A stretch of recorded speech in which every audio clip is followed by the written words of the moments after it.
Hi, my name is Tony, and this is Moving Portrait. Did you ever wonder who's the most overrated working director in film today? That's right, Wes Anderson. If you're like me, most times you've watched a Wes Anderson film, you've ended up feeling a little bit, well, unsatisfied. There's a bunch of reasons for this. In fact, Wes Anderson has made more mistakes than any other director in Hollywood history. Who drew this? Let's dive right in. First of all, audience psychology. The number one reason people watch movies is because they are realistic. People want things that reflect their everyday lives. This is one of the most basic things that Wes Anderson gets wrong. Take this clip from the Royal Tenenbaums. It's ridiculous.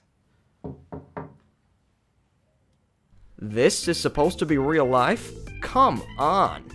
Nobody in real life looks like Bill Murray, and he definitely doesn't have a parrot named Mordecai. If Anderson wasn't so afraid of getting real, maybe he'd realize that too. But the list goes on. No one has this hair, and no one has this hair, this hair, this hair, or this coat. These characters are, quite simply, unrelatable, and that spells death for a movie.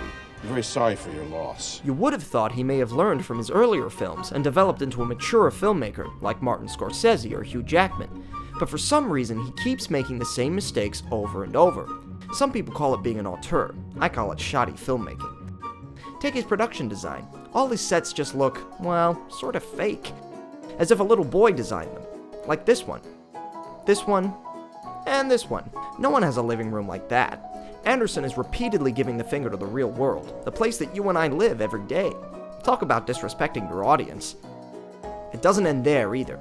See if you can tell me what's wrong with this clip. We beat them. We beat those farmers, and now we're triumphantly eating their roasted chicken, their sizzling duck. I'll give you a hint. Turkey, their foie gras, He cast George Clooney in an animated film. What a waste of talent. In my book, a director has to be across this stuff and not have his head buried up his own colorful ass.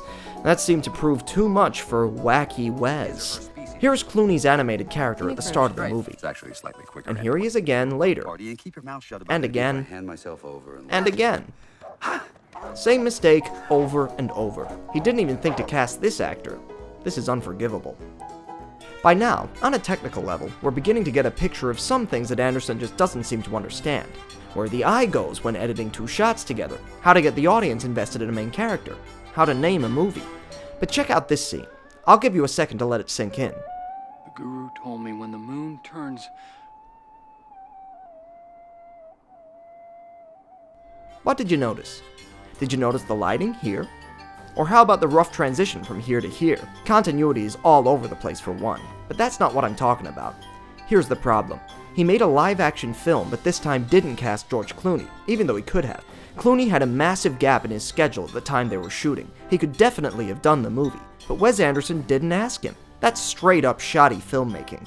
No shark looks like this, and no one walks like this. Also, I hate this shot. Ultimately, though, Wes Anderson is just barking up the wrong tree.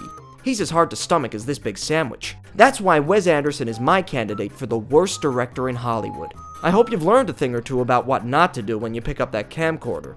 Please subscribe and leave comments below, unless you're one of those Wes diehards. You guys should probably go back to school. Also, I hate this shot.